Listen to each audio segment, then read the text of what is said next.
Konnichiwa ओटाक friends, मैं हूँ आपका एनिमे वाला सेनपाई। तो आज हम जुजुत्सु काइसन के एपिसोड नंबर 8 के रिलीज के बाद के जो रिव्यूज है उसके बारे में हम आज बात करेंगे। हिडन मीनिंग्स और एनिमेशन की क्वालिटी के बारे में मैं आज आपको एक विदाउट बायस एक रिव्यू दूंगा। तो चलिए आज का एपिसोड शुरू करते हैं। तो जब एनिमे की शुरुआत होती है तो आप देखेंगे कि जो जुजुत्सु काइसन का एपिसोड नंबर 8 में जब शुरुआत होती है तो वहाँ पे हमें क्या देखने को मिलता है कि जो हिगुरुमा है वो एक बाथटब में बैठा हुआ हमें पता चलता है। और उसके बैकग्राउंड में एक थिएटर, ऐसा एक सिनेमैटिक थिएटर हमें दिखाई पड़ता है जो पूरी तरफ से ब्लैक है। और उसके स्क्रीन पर फोकस किया जाता है जिधर स्क्रीन है वहाँ पे हिगुरुमा बैठा है और उसके पीछे लाइट फोकस उस स्क्रीन पे की है और वहाँ पे लिखा आता है कि जापान्स क्रिमिनल कन्विक्शन इज 99.9%। मतलब यहाँ पर हमें दिखाई पड़ता है कि एक क्रिएटर्स ने एक बायस्ड ओपिनियन उनका देने का यहाँ पे ट्राई किया है कि वहाँ जापान में जो क्रिमिनल कन्विक्शन है वो 99.9% है। और उसी के बाद हमें दिखाई पड़ता है कि जो लाइट शिफ्ट से वो फिर हिगुरुमा पे फोकस करती है। फिर उसके बाद हिगुरुमा एक क्रिमिनल से मिलता है तो हम देख सकते हैं कि उधर जब वो जेल में जाता है तो वहाँ पे एक बीच में ग्लास होती है। ग्लास के आगे की तरफ क्रिमिनल बैठता है और इधर की तरफ हिगुरुमा बैठता है। जब हम ठीक से और ध्यान से देखेंगे तो क्रिमिनल के बैकग्राउंड में उसकी बड़ी शाडो दिखाई गई है और हिगुरुमा के भी बैकग्राउंड में एक बड़ी शाडो दिखाई गई है। देख सकते हैं कि वो जो सीन है वहाँ से शिफ्ट होकर जब वो क्रिमिनल उसको उसकी स्टोरी बता रहा होता है तो क्राइम सीन पर वो स्टोरी शिफ्ट होती है। तो वहाँ पे हम देख सकते हैं कि जो क्राइम सीन है वो ऑयल पेंट में हमें दिखाया गया है। मतलब जो पूरा का पूरा जो एनिमेशन है वो ब्लरी सा ऑयल पेंट में दिखाया गया है, पूरा वैसा दिखाया नहीं गया। ब्लड के ड्रॉप्स हम वहाँ पे देख सकते हैं लेकिन एक्यूरेट कैसा मर्डर हुआ है वो हम नहीं देख सकते। फिर उसके बाद हम क्या देख सकते हैं कि जब वो क्रिमिनल पुलिस स्टेशन से एस्केप करता है तो जो रोड की जो बड़ी सी मिरर होती है, सर्कल वाली मिरर, तो उसमें उसका दौड़ता हुआ रिफ्लेक्शन हमें एक्यूरेट दिखता है। तो वो एक एनिमेशन की तरफ ध्यान दिया हुआ एक मैं 100 पॉइंट देता हूँ। जब पुलिस उसको पकड़ने आती है तो वो ब्लरी सा इमेज जो पुलिसमैन होते हैं उनका हमें वहाँ पे दिखाई पड़ता है। फिर उसके बाद हम क्या देख सकते हैं कि जब पुलिस उसको पकड़ने के लिए उसके होम में जाती है तो वहाँ पे एक ब्लैक कैट एक ऐसे कॉर्नर में बैठी होती है। तो जब हम देखते हैं कि उस ब्लैक कैट से फोकस उस पर शिफ्ट होता है, जब उसे पकड़ते हैं, अरेस्ट करते हैं, तो फिर फोकस फिर से ब्लैक कैट की जो येलो आइज होती है उस पर फोकस जाता है। मतलब फ्रेम ट्रांसफॉर्मेशन एक नंबर किया हुआ है। फिर हम क्या देखते हैं कि जो फर्स्ट ट्रायल होती है जो वहाँ कोर्ट में होती है वहाँ पे वो क्रिमिनल गिल्टी उसका गिल्टी कन्विक्शन नहीं होता, लेकिन दूसरे जो ट्रायल है उसमें वो गिल्टी पाता है। तो वो एक इंटेंसिटी लुक की तरफ रिवेंज मोड में वो हिगुरुमा की तरफ देखता है जिसमें हमें उसके आइज़ के पर्पल जो लुक होता है वो हमें क्लियरली दिखता है। उसके आइज़ और उसके फेस की तरफ वो जो डार्क एक्सप्रेशन है वो हमें देखने को मिलते हैं जिससे एक इंटेंसिटी लुक एक पैदा होता है, एटमॉस्फेयर एकदम डार्क होता है। फिर उसके बाद हिगुरुमा गुस्से से खड़ा होता है और जब वो टेबल के ऊपर जस्टिस हैमर जब वो पुट करता है, मतलब हिट करता है, तो उसकी जो बैकग्राउंड म्यूजिक है टेबल हिट करने की जो ठक ठक ठक आवाज़ आती है वो भी एक इंटेंस है। और उसके बाद उसका जो जजमेंट है उसमें जो बैक से शिगेगामी जो पीछे से आता है और ऐसे हाथ फैला के उधर जस्टिस का जो वो तराजू होता है वो वहाँ पे खड़ा रहता है। डार्क बैकग्राउंड आता है और एक डार्क स्क्रीन आती है और उसमें लिखा हुआ आता है कलिंग गेम प्लेयर हिरोमी हिगुरुमा। मतलब उसके वहाँ पे इंट्रोड्यूस किया जाता है। फिर उन्होंने क्रिएटर्स ने जो एपिसोड 7 का जो लास्ट का जो पार्ट है वहाँ पे हमें पता है कि जो एपिसोड 7 का जो लास्ट पार्ट है जिसमें रिन और रेमी दो जो कैरेक्टर्स है वो किशिगोरो और इतादोरी के साथ दो फ्रेम में दिखाए वहाँ पे वो कनेक्ट किया हुआ हमें पता चलता है। इसका मतलब हमें क्या पता चलता है कि जो पिछले वाली जो स्टोरी है, मतलब जो हिगुरुमा की, वो उधर उससे कनेक्ट किए हुए हमें पता चलता है। इसका मतलब जो एपिसोड नंबर 7 का जो लास्ट का पार्ट है उधर से वो कंटिन्यू होगा, लेकिन इससे पहले जो चलता आ रहा था वो हिगुरुमा की एक बैक स्टोरी हमें दिखाई गई है। तो उसे हम बैक स्टोरी की तरह देख सकते हैं। फिर मिलता है कि जो रिन की जो बैकग्राउंड स्टोरी है वो कैसे इतादोरी से मिला, वो हमें वहाँ पे पता चलता है कि जब कुछ लड़के, 3 लड़के जब एक लड़के को बुली कर रहे होते हैं, वहाँ पे रिन खड़ा रहता है और वो देख रहा होता है। तभी वहाँ से इतादोरी आता है और उनमें से एक बुली को वो चैलेंज करता है। फिर आने के बाद वो सीधा एक पंच से ऐसे जब इतादोरी उस दूसरे बुली लड़के को मारता है तो वो पूरा जमीन पे जाके गिरता है। और फिर दूसरा जब आता है तो उसका जो रॉड लेके आता है उसको एक हाथ से ऐसे ऊपर उठाता है, वैसे नीचे पकड़ता है और पकड़ता है और पटकता है। उसके बाद जब इतादोरी जो रिवर्स किक मारता है तीसरे को, वहाँ पे इतना एटमॉस्फेयर इंटेंस दिखता है। ऐसी फील आती है कि हम अ, ऐसी फीलिंग आती है कि हम एक फाइटिंग सीन एकदम इंटेंस वाला देखने लगते हैं। लेकिन वैसा नहीं होता, वो कुछ 3 से 4 सेकंड के लिए वहाँ पे वो एक फ्रेम क्रिएट की हुई हमें पता चलती है। वो जो एनिमेशन है वो शिफ्ट होता हुआ रेमी की तरफ हमें शिफ्ट होता हुआ हमें पता चलता है, जिसमें वहाँ पे एक रोड पे एक साइन होती है, उसके नीचे रेमी और फुशिगुरो साथ में खड़े होते हैं। और उसके आगे फिर से थोड़ी देर बाद जब वो चलते चलते जाते हैं और दूसरे कैरेक्टर को वो जब मिलते हैं, तो वहाँ से कैरेक्टर शिफ्टिंग होकर तो फिर बाद में फोकस शिफ्ट होता है रिन और इतादोरी की तरफ। तो रिन जो होता है वो इतादोरी को हिगुरुमा का हाइडआउट जो है वो बताता है। तो उसमें हमें क्या पता चलता है कि जब वो इतादोरी अंदर चलते चलते जा रहा होता है, रिन थोड़ा हेजिटेट करता है कि उसे कुछ तो वो बताना चाहता है, लेकिन वो बताता नहीं। फिर उधर से इतादोरी सीधा अंदर चला जाता है।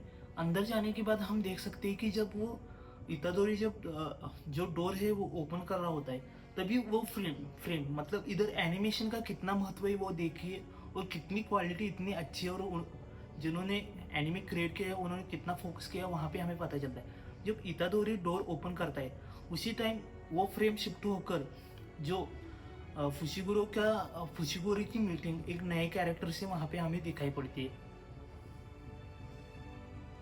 फिर उसके बाद जब उनकी बातचीत खत्म होती है तो फिर से फोकस आता है हिगुरुमा की तरफ। हिगुरुमा एक बाथटब में बैठा होता है और ऊपर से ऐसी वाइट लाइट, एक सर्कल, वाइट सर्कल, और पूरा थिएटर में बैकग्राउंड, वहाँ पे पूरा का पूरा फोकस। जब एपिसोड नंबर 7 की जो स्टार्टिंग में जो हमने देखा होगा कि जब उसके कैरेक्टर की एंट्री होती है, तो नंबर 7 की स्टार्टिंग में जैसा फोकस हमें कैरेक्टर पे दिखा है, वैसा ही उसमें हमें हिगुरुमा के ऊपर फोकस हमें दिखाई पड़ता है। जो इंटेंस लाइट ऐसी वाइट पड़ती है और उसके बाद पूरा साइड का सर्कल वाइट होता है और उसके साइड का जो होता है वो पूरा ब्लैक होता है बैकग्राउंड उस थिएटर का।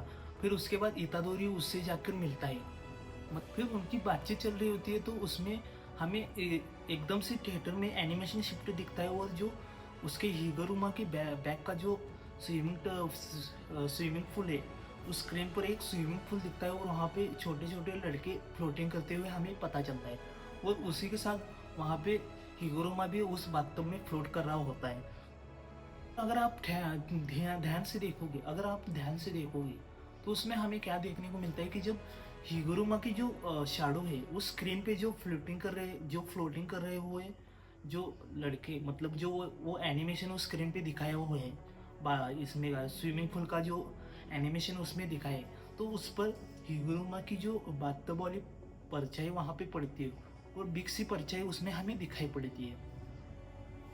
अगेन वो जो फ्रेम है फिर से वो शिफ्ट होती है रेगी की तरफ। वहाँ पे वो उनका डिस्कशन चल रहा होता है फुशिगुरो के साथ। वो मैं नहीं बताऊंगा, जो आपको एनिमे देखने के बाद ही आपको पता लगेगा, क्योंकि वो एक सस्पेंस है, इसलिए आप वो वहाँ पे ही देखिए।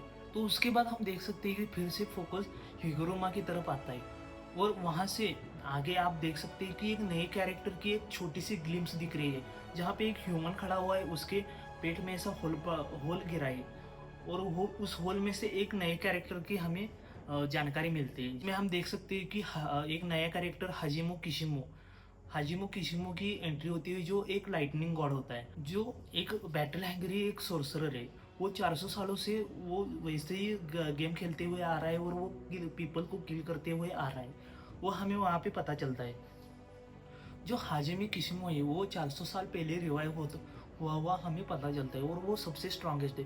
लेकिन उसी में जब रेगी की और फुशिगुरो की जब और टॉकिंग चल रही होती है, उसमें हमें क्या पता चलता है कि रेगी कहता है कि अब 10 कॉलोनीज है, उसमें अगर हम 1000 अगर हम सोर्सरर्स अगर हम पुट करें तो उसमें से हर एक कॉलोनी में खाली 100 ही सोर्सरर्स जा सकते हैं, 100 ही उसमें क्या सोर्सरर्स जा सकते हैं।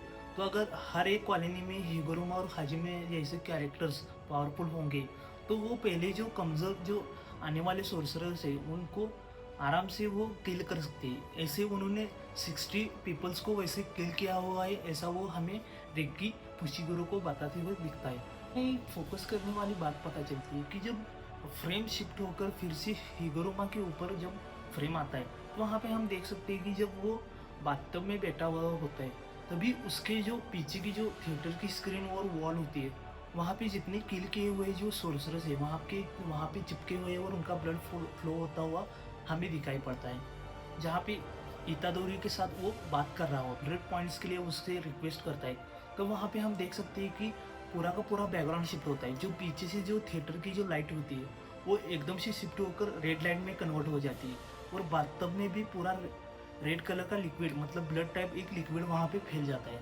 वहाँ पे हम देख सकते हैं कि जब हिगुरुमा है उस बाथटब में वैसे स्विम कर रहा होता है तो वो जब हाथ में ऐसे वाटर लेता है तो पूरा वाटर वो वहाँ पे ब्लडी हो जाता है।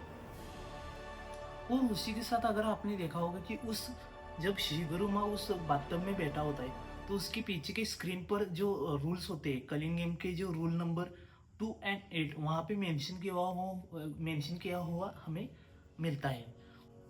जब आप देखेंगे तो शिकोगामी जब उस बाथटब में बैठा होता है तो उसके बैकग्राउंड की स्क्रीन पे हमने देखा होगा कि वहाँ पे सेकंड और एट रूल जो सेकंड और एट रूल जो है जो कलिंग गेम का वो वहाँ पे लिखा हुआ आता है। प्रीवियसली आपने देखा होगा कि उसमें सेकंड और एट रूल का वहाँ पे मेंशन है। अगर नहीं देखा होगा तो आप देख लीजिए तो आपको पता चलेगा कि सेकंड और एट रूल क्या है। फिर जब फिर जब फिर जब हिगुरुमा जब उस बाथटब से ऊपर उड़ता है तो उसके बॉडी से जो चिपका हुआ वाटर जो होता है जो ब्लड में कन्वर्ट हो रहा होता है वो आगे से गिर जाता है और उसमें हमें क्या देखने को मिलता है कि नीचे से जो हिगुरुमा का जो शिकोगामी है वो ऊपर आता हुआ हमें दिखाई पड़ता है। हमें का जो हिगुरुमा का शिकोगामी जो बाथटब से बाहर आता है तब वहाँ पे हमें एक जजमेंट की फीलिंग आती है। जो उसका डोमेन एक्सपांशन है जो उसने उस कर्स एटमॉस्फेयर में भी जो डोमेन एक्सपांशन किया है वो इतना इतना मतलब इतना हार्ड है करना। तो वहाँ पे हमें उसके पावर की हमें एक फीलिंग मिलती है जो उन्होंने अभी तक रिवील नहीं की। तो वहाँ पे जब वो खड़ा रहता है और वहाँ से वॉकिंग करते हुए जब बाथटब से निकलता है और जब वो इतादोरी की तरफ देखता है तो पीछे पूरा बैकग्राउंड रेड ब्लडिश होता है और आगे ग्रीन लाइट पड़ती है जो फोकस उसकी शिकोगामी और उस पर करता है। जब शिकोगामी पूरा ऐसा जजमेंट के पोज में आता है तब वहाँ पे आप देख सकते हैं कि पूरा का पूरा उसका फेशियल जो आगे का जो स्ट्रक्चर है वहाँ पे पूरा पूरा ग्रीन लाइट और पूरा बैकग्राउंड सारा ग्रीन में हो जाता है। और जब वो चलते चलते चलते थिएटर से जो स्टेज होता है वहाँ से नीचे जा रहा होता है तब हम देख सकते हैं कि रेड ग्रीन जो मिक्सचर है वहाँ से जो फ्लेम शिफ्ट होता है और वो रेड में कन्वर्ट होता है।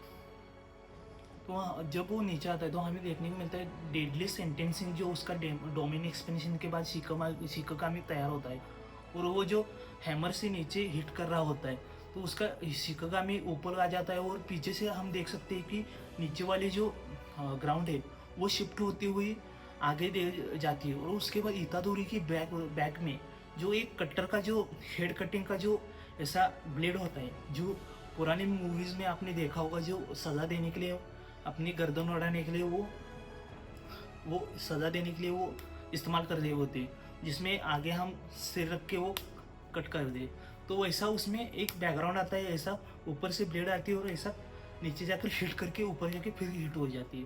तो एकदम क्लासी एनिमेशन वहाँ पे हमें दिखने को मिल जाता है जो हमें सिर्फ एक ग्लिम्स से जो उसका डोमिन एक्सपीरियंस जो एक ग्लिम्स है जिसमें हमें उसका जो जस्टिस का जो वो पावर है वो हमें खाली 4 या 5 सेकंड के लिए वहाँ पे हमें देखने को मिल जाता है और वहाँ पे एक एनिमेशन क्रिएट होता है और वहाँ पे हमें रेगी और हिगुरुमा बताते हुए दिखते हैं कि जो एक ऊपर से बॉम्ब ऐसे नीचे एक सिटी पे गिर रहा होता है, वो एक एनिमेशन हमें पता चलता है जो वर्ल्ड वॉर 2 में जो बॉम्ब्स गिरते थे वैसी फीलिंग वहाँ पे आती है। और वो क्रिएटर्स को मुझे लगता है कि एक फीलिंग देनी थी कि जो जापान पर हिरोशिमा और नागासाकी पर जो न्यूक्लियर बॉम्ब छोड़े गए थे वैसी फीलिंग उनको उस एनिमे क्रिएटर से हिडन मीनिंग की तरफ दिखानी होगी। ऐसा मेरा एक बायस्ड मेरा ओपिनियन है, लेकिन आप देख सकते हैं वैसा नहीं होगा तो भी,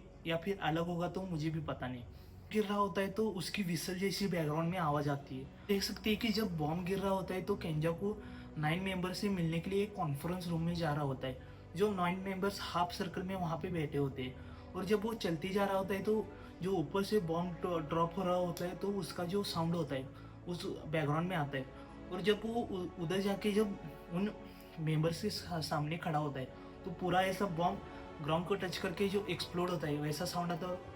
ग्राउंड पे पूरा बॉम्ब एक्सप्लोड होता है और उसका वाइट सर्कल मतलब एक एक्सप्लोजन वहाँ पे डार्क बैकग्राउंड जो एनिमेशन है उसमें दिखाने का उन्होंने ट्राई किया, जहाँ पे पूरा वाइट से ऐसा एनिमेशन क्रिएट होता है। और वहाँ पे जो केंजा को है उन 9 मेंबर्स के साथ मिलता है और वहाँ पे वो एक दूसरे को इंट्रोड्यूस करते हैं।